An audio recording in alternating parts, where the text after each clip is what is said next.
Look at you. I like it. How are you doing? I'm doing great, my man. How about you? Doing great, doing great. I mean, we've had all this sunny weather, the Big 12 tournaments coming up, spring break is coming up. Things are rocking. What about yourself, my friend? Hey, same thing. Big 12 is big around our office. We try to get our clients and our team out to the event in the Power and Light District. So excited about that. No snow, but maybe a little rain this year. But Big 12 week in Kansas City, there's not much better. We're looking forward to it. Yeah, and if you are watching and you are going down to the Big 12, in the center, Bank of Blue Valley has a gathering. And with the weather, it is not going to be cold when you're in Power and Light. I know it's exposed a little bit to the elements, but there's a heater 5 feet away and a drink 5 feet away, no matter where you walk. That's right. And in addition to the being in the center there, we also have some space over in Kugels. There's plenty of areas to get out of the cold for a minute, and would love to see people stop by and say hi. All right. Well, I have one quick Bank of Blue Valley question, because we always talk about Bank of Blue Valley and Burns and Mac, who are still hiring like crazy. And I heard an expression: this is the most anticipated recession in the history of the country. I don't see Bank of Blue Valley and Burns and Mac slowing down. I know that's a loaded question with a lot of factors, but are you seeing a slowdown by any means with your clients at Bank of Blue Valley? Yeah, I think that there's some prudence taking place, but I think there's an article in the Wall Street Journal today saying, the recession's always 6 months away, right? It's looming, but we haven't seen signs of it. Our clients are still doing very well. Capital investment remains, I'd say, consistent, but our clients are doing well, and I'm not seeing any signs of a big pullback anytime soon. I think we are all products of the 2007-2008 recession, and we are all preparing, and we all button up and get right and tight so we can weather the storm. So hopefully, like our panelists today, they are younger like you and I, and we, 2007-2008 wasn't too long ago. So we are really excited to talk with someone as we cue that music to get ready to introduce our guest. One of the fastest growing companies in Kansas City and one of the coolest in the country. Pleased to welcome to the show, Mr. Ben Walnick. How's it going, guys? Doing great, man. Doing great. We're going to ping pong back and forth here on the questions. And so the first one is, I'm going to do my Aaron Folk impression. She says, who are you? Where do you work? And how'd you get to Kansas City? Okay, well, Ben Walnick, co-founder at Let It Fly Media. We haven't changed our titles the entire time. It's just been co-founders with Andrew Carter, who couldn't join us today. But I got to Kansas City kind of because of this company, and then also because of my wife's job. She's an OBGYN. Shout out to the Rock Hill Women's Group based out of Menorah in Overland Park. So she just started there in her private practice here within the last year. And we moved to Kansas City for her residency at UMKC. But one of the reasons she ranked both Kansas City schools pretty high, both KU and UMKC, was because we had started Let It Fly Media. And my partner and I met working in Tulsa, Oklahoma, and he had already moved to Kansas City for a job. And when we decided to start this company, we decided to found it here in Kansas City, even though neither of us are from here. And real quick, before Will goes to the next question, what were you guys doing in TV? In what city, and how did you guys really get to know each other? So we were in Tulsa, Oklahoma, and we were both working in broadcast television. Out of school, I worked in smaller markets, Wichita Falls, Texas, Waco, Texas, and I ended up in Tulsa working for the Fox affiliate there. Andrew, straight out of school, he's a little smarter than me, a little bit better at his job, got directly to Tulsa and didn't have to serve at smaller markets. And he was the sports anchor, and I was the on-air meteorologist. And it was I did it for about 8 years, and he did it for about 4. We met and became really good friends in Tulsa before he found a job at KCTV5 here in Kansas City. And then it was shortly after he moved to Kansas City that we kind of started having the discussion about getting out of that business and doing something on our own. No, very cool. So, just out of curiosity, because I spent a little time in Tulsa, were you a South Tulsa guy, Midtown? Where was home for you? I was Midtown the entire time I was there. So I was in like Brookside, Midtown, in a newer apartment for a little while, and then I actually moved into a garage apartment that I rented from a nice elderly couple right in the heart of Midtown, pretty close to TU's campus. That was not too far from our TV station that was in East Tulsa. And then when I eventually moved in with my now wife, it was a home in kind of East Tulsa near Memorial Drive, if people know Tulsa. So, yep, very love my time there, but very happy to be back in Kansas City, where I'm from as well. So, hey, you talked a little bit about moving around and coming together, but curiosity, what was the spark, the origin story for Let It Fly Media? What can you talk a little bit about the how it all began for you? how much time do you got? I mean, it's I try to condense this down into like 3 to 5 minutes because it's relatively complex. But I think the main crux of it was Andrew and I were both looking at an industry that his wife still works in, that we didn't feel was good for our long-term future, both financially and also for trying to raise a family with crazy hours. No matter kind of how you paint it, especially for a sports guy who's working a lot of weekends. And I was a morning meteorologist, so I was working crazy hours.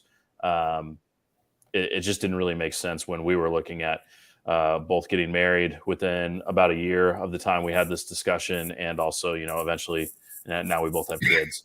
So we felt it was the right time to kind of step out of that industry and start something on our own. And one thing that we kind of realized was we've learned this really unique skill set.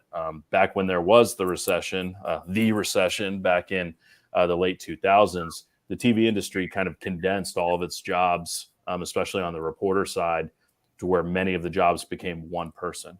Mm-hmm. So Andrew mostly, but also myself, whereas we might have just been a pretty face standing in front of the camera in the 90s and early 2000s, by the time we were working in the late 2000s and 2010s, we were not only the person in front of the camera, but we were the person that was writing the script. We were shooting all of the film. Yep. We were putting everything together and packaging it and editing it into a story that was going live every night, and usually more than one story. And then you didn't even have a camera operator or a person to run your live shot. You just plugged in your camera into a backpack, set up your shot, and went live without any help. And so it was almost like you were a mini marketing company as one individual. Yep. And we kind of told ourselves, how can we take this and kind of take it outside of TV and almost be able to sell this type of content to corporations, where we can do it at a cheaper rate. We can do it more quickly because we've learned in broadcast how to do things quickly. I was a certified drone pilot for the station, so adding in that aerial element, which was really hot when we first started the company, and it's still an element of what we do, but certainly not to the level of what it was when we started back in 2017. And then it just kind of scaled from there. And it's kind of a long story of how we grew that I'm sure we'll get into a little bit later. But it was just the two of us from 2017 to 2019. Just kind of, I hate using I guess Gen Zs don't really like the word grind, as far as like you're always grinding and you're working really hard. But that's what it felt like we did for the first 2 years, just trying to find any project we could get our hands on to make a living. Yep. Totally threw me off with that Gen Z doesn't like the word grind, because you and Aaron Folk have a lot of Gen Zers that work for you. So Sander is behind the scenes working, and if you comment, Will Fox will read what you comment, and then Sander will pull it on the screen. So one thing we forgot without Aaron is, let us know where you're watching from. This is like Anchorman. We'll read the teleprompter if you post anything. So hopefully it's appropriate. And a shout out to Paul Fogel, who is watching on LinkedIn. So keep the comments coming. Let us know. Thanks for being here. Look at that teamwork. We're just like a dream team of pickup basketball. So now I'm going to ask a question. We're going to throw back to Will. Get us back to the first year of business. Like, who were some of your first clients? And then when did you feel like you really had something where you're like, this is going to take off? Yeah, so back in 2017, it was literally friends and family who's willing to let us do work. My dad worked for a pretty large mortgage company, and we did an event of theirs where it was literally just like an event recap type video. I had met some people through the weather community, and we did some tornado shelter testimonials for some tornado shelters down in Tulsa. I think one video that was done very cheaply back in 2017 that kind of sparked a lot of our business, interestingly enough, was a public pool in Tulsa. And we did kind of their brand video to help them sell memberships for, I think we did $400. And I mean, I was the creeper that jumped in the pool with these kids with a GoPro. And I was like, that was part of the footage. I was flying the drone on the high dive and showing kids doing flips and stuff like that. And we built this video that, at the time it was, for us, $400 then was a decent sized project, but, now obviously not that. But that video surprisingly led to a lot of business, because one of the first things we went into was the golf industry. We felt it was low hanging fruit. Marketing for golf was way behind the times. We looked at Andrew's, the country club that he grew up around in the Chicago area, and looked at their website, and on their main page was helicopter footage that looked like it was recorded out of a VCR from the 90s. So things like that we thought were low hanging fruit. So we were in the golf industry, and we were pitching a golf management company based here in Kansas City called Great Life Kansas City and Fitness. Yep. And they went to our website and they saw this pool video, and they called us back and they said, we get pitched all the time on golf content. But we saw this pool video you did, and we see that you can do other amenities. And so we're interested in talking. And so one of our biggest contracts we first got, I think it was around $50,000 to do all 20 of their properties at the time, and just doing like a sizzle highlight. And that, through a bunch of different things, eventually led to us having a relationship with the PGA. And that's that kind of a longer story. Basically, they sponsored a golfer that's still on the PGA Tour. His name's Bryce Garnett. He's from Northwest Missouri. I believe he's still the only full-time professional golfer that is from the state of Missouri. He was sponsored by Great Life. It was the shirt sponsor. And he won a tournament in the Dominican Republic that allowed him to play in the PGA Championship in 2018 in St. Louis at Belle Reve. Great Life wanted us to go and capture some content of him playing. And so they sent us there to cover it. While we were there, we decided, hey, let's call Belle Reve Country Club. Called the main line, left a voicemail, and the general manager called us back. And I believe for $4,000, we did an entire week of coverage for Belle Reve. We slept on a friend's couch and did that whole thing to just, we knew being there, we were going to meet people and get relationships. And from being there, we developed a relationship with Big Cedar Lodge down in Branson, just from someone seeing us filming and handing us a business card. And then our biggest relationship was, since we were in the media center, the actual people from the PGA were like, who are these guys that are here at 5 a.m. and here till 10 p.m.? They don't work for a newspaper. They don't work for a TV station. They started asking us questions, and then we were able to send them the footage we did at the end of the week, and it ended up being a long-term relationship with them. The grind pays off, right? It does. Take that, Gen Z. Yeah. So thinking through this, we have a lot of different levels of business owners that watch the podcast here.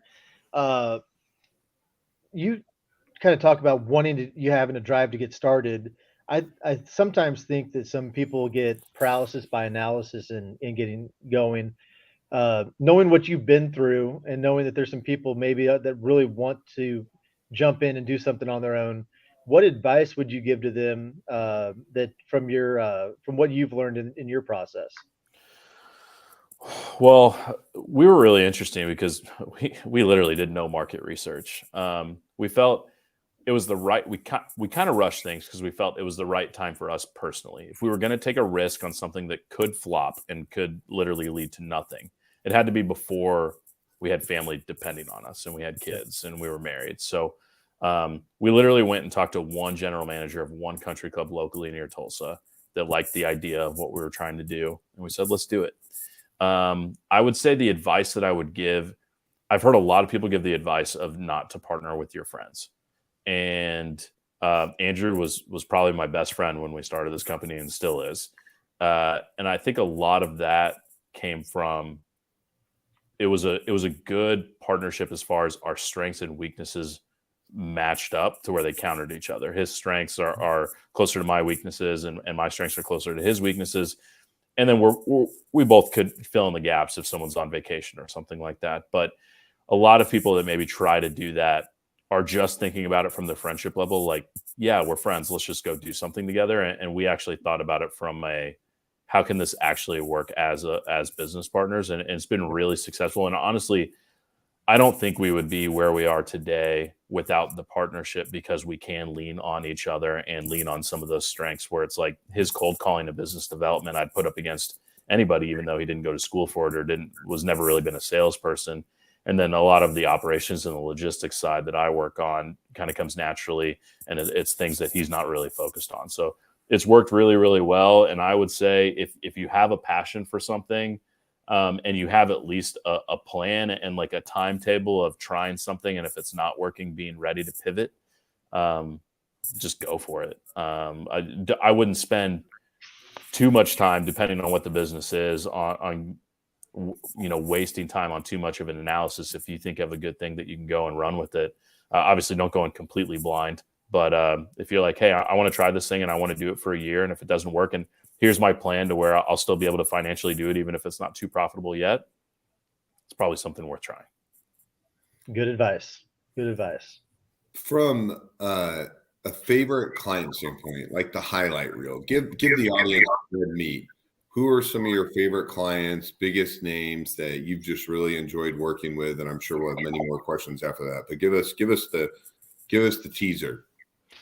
Well, I don't know, the LinkedIn audience, we want to talk about all my corporate clients, because we do a lot of corporate business. I would say 50-50 pretty much on sports and entertainment versus corporate. So we have some great corporate clients. HDR Engineering is a big firm in town that we do a lot of work for. We've been working for almost 4 years. Backlot Cars, which now is underneath the Car Global umbrella. When we started with them, they had around 50 employees. And then when they were acquired, even though Car Global doesn't really work much with outside vendors, to Backlot Cars' credit and Justin Davis, their CEO, it was kind of a, if you're bringing us on, you need to bring Let It Fly Media, because anything that you've seen from the visuals and interested you in purchasing us has come from them. And then we have a lot on the sports side, obviously, and those are the things that pop off and are real. And I know Scott gets really excited about, but our biggest partners, the Formula One Grand Prix in Miami is one of our biggest projects each year. Last year was our first year doing it. We're coming up on the first week of May, which is the race this year. That was where we managed a team of 40, including some of the Miami Dolphins staff, some of our own staff, and then some creatives from across the country.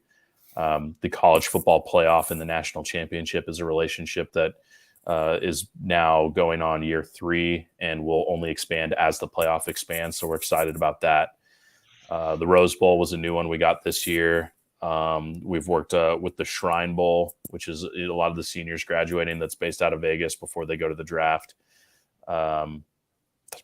There's a lot that we do on the sports side.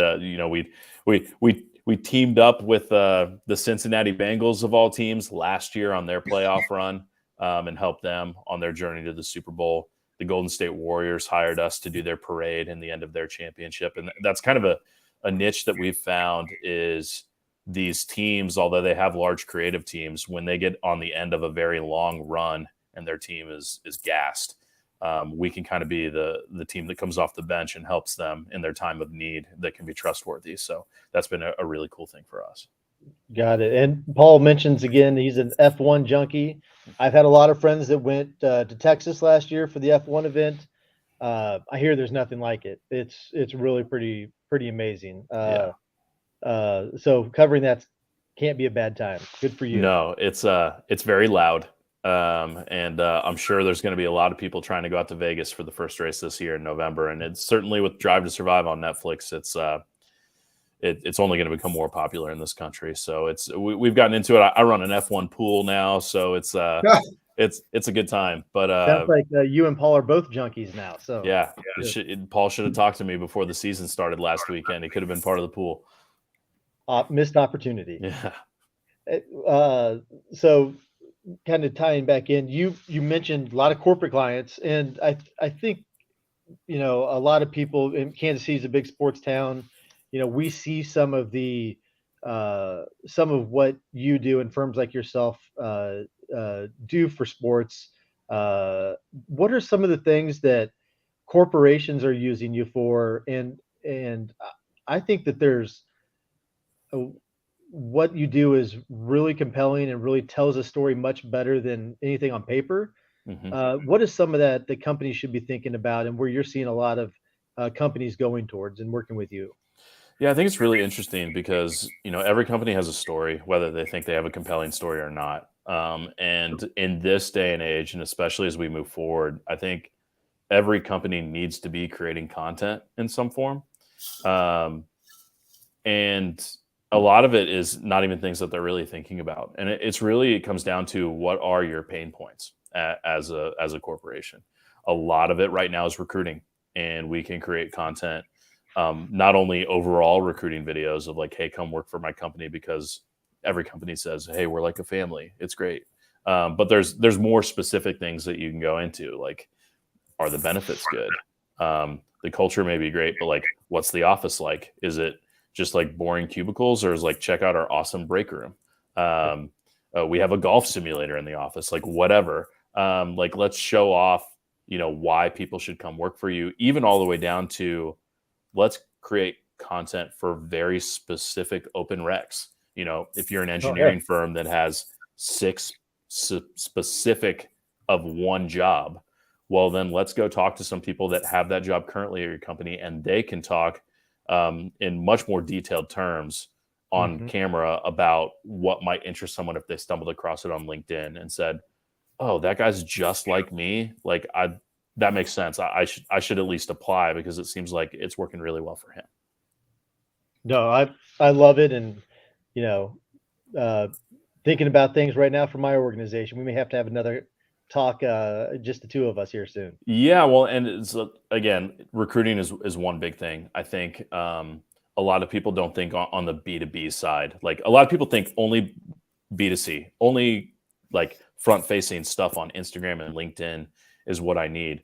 But a lot of this is internal communication, or like big pursuits, proposal. How do you Yep. separate yourself from another company? Let's create content around that. We created content for the West Bottoms revitalization project that's just getting off the ground, where let's talk to key stakeholders, let's show some of the footage, let's show some aerial footage, and let's talk about with the renderings what this vision is, and put together this story that's going to be a lot more compelling than the PowerPoint presentation. If you can get a lot of that across and get that emotional appeal in 3 to 5 minutes, that can do a lot. We talked with an architecture firm in DC that was going after Salesforce on an international level on building out their offices. And, we basically heard that creating content around the proposal, like, possibly helped them land the gig, because a lot of it was being done via Zoom. And when they got on the Zoom call, they're like, "Oh, I remember you from the video." Like, they felt like they knew the people already. So there's stuff around that. There's obviously brand videos, testimonials. Yep. Every company needs a testimonial. And it's the best person to talk about and help refer you business is your customers that are having success. So we have a wide range of companies we work with, from chemical companies to engineer companies to banks, really across all sectors on the corporate side. So a lot of mind racing, great stuff there. People want to get a hold of you. What's the best way to do it? If you go to letitflymedia.com, there is a contact page on there that'll get directly sent to our growth team that will be able to have those initial conversations before the creative team gets involved. That's probably the best way. Also, Let It Fly Media anywhere on social media: Instagram, LinkedIn, Twitter, Facebook. We have a social media coordinator, so anything that gets messaged on there would also get back to us pretty easily. Right. And yeah, there's good samples on our website of basically all the different kinds of content that we do. So if you're thinking, hey, my business might be able to utilize this, like, let's take a look at what they've done kind of in similar spaces. And every business is unique. Every industry is unique. So our process is very much, let's talk about your pain points. Let's talk about what your goals are, and then let us come up with some ideas of what a relationship or what a first project might look like. Well, you let Scott and I know. I think you're might have some media up trending upwards here soon. Lots of great stuff. Yeah, I feel like it's so bad when Aaron Folk's not on the show running things because we just go down the business rabbit hole. Because I'm seriously thinking of like a recruiting video is the proposal, it's retention, it's references, but you can use it as one vehicle, and then it's reoccurring revenue because you update it every year because your references are going to change and evolve. And it's like you kind of can like sit behind your computer in a sales presentation or an interview, and then you can create the library of like, where Sanders in the background running the show right now. It's kind of like we all can run the sales pitch or recruiting thing by just content. Well, and it's not just video, right? So we started mainly as video being our main pillar, and it's certainly our largest offering. But now we do photography. We have a graphic design team. We do 2D and 3D animation. Our team right now is working on a complete brand redesign for a corporation that doesn't like their logo and wants to basically start from scratch. We're building their logo. We're building animation assets. We're building a whole PDF that it will be their new brand book on choosing fonts and colors and all that kind of thing, to where we can start from there and then build off of that relationship on creating more content around that. So I think that's been a really interesting thing is people say, well, you're based in Kansas City. Like, do you just work with Kansas City companies? And, we were in 35 states last year, and a lot of content we can create remotely. Send us a little bit of footage, or we can just do full animations, and we don't even have to leave Kansas City, and we can service that client. So that's been an interesting, development for us, as far as we weren't planning on building an art department, but we brought in someone as a creative that mainly was going to do video, and they had done some motion graphics, but then they kind of just continued to develop that skill set, came to us one day and said, hey, can I get this piece of software for 3D animation? And and then now we have a full department of 6 people. So that's been really cool. The first of many. Ryan Oldham's reaching out. Great stuff. There you go. Nice. Maybe you should handle the stuff on your own. Is this the strength weakness thing? Where you compliment? It's I will say this. So one thing that has been really difficult as we've grown, this is not you guys didn't ask the question, but I'm going to give an answer to a question that you could have asked. A pain point in growth from growing. So we started as 2, or we made our first hire in the summer of 2019. We now have nearly 30 people full time, and we also have a 1099 network of part timers that is probably close to 60 that we used last year.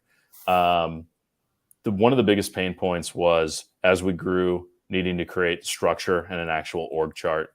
Mm-hmm. We ended up promoting from within on high performers into kind of leadership positions, and that's been really successful for us. We just spent a lot of last year, when we moved into our new office space, in focusing on processes.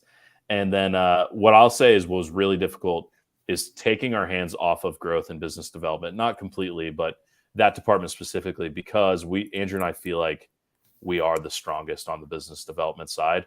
And so that's been one of the hardest things, is being able to delegate and let go, and specifically in that department. No, I bet. Can't be the starting pitcher and the closer. You're just the closer now, right? Yeah. Yeah. Well, I'll let you close it because you are the closer, but I highly encourage anyone that's an artist and super talented. Ben and Andrew are 2 of the nicest executives in Kansas City. Wonderful to have a conversation with them. Wonderful to be mentors for you. So definitely reach out to their website. But Will, close us out with 15 seconds. No, I just think Ben, thank you for the time. Fascinating discussion. We could go much longer. So we'll have to bring you back in. LetItFlyMedia.com, right? LetItFlyMedia.com, and we are hiring. And there's my co-founder for the last 20 seconds. And we did it. Yeah, What's there's up? Andrew. He's over there. I talked about him a lot. We are hiring a creative position right now. So if you know anyone that has a skill set of video and editing, tell them to reach out. Here's what I got to say real quick. Just got off the phone call. Some very exciting projects coming to Kansas City. Hopefully we'll be able to talk about someday, but there's some really exciting stuff. And sorry, guys, I missed it, but there's just amazing things going on at Let It Fly Media right now. So hopefully Ben talked about it a little bit, but thanks for having us on. Hey, we'll get that rebooking working. We'll get you guys back on here soon. Hey, we already, Ryan's reaching out in the audience. But we want to thank Bank of Blue Valley. We want to thank Burns McDonald's for sponsoring the show. We want to thank Ben and Andrew. We want to thank Will for his leadership in the show. And we hope everyone has a great day. And we're done. Thanks, everyone.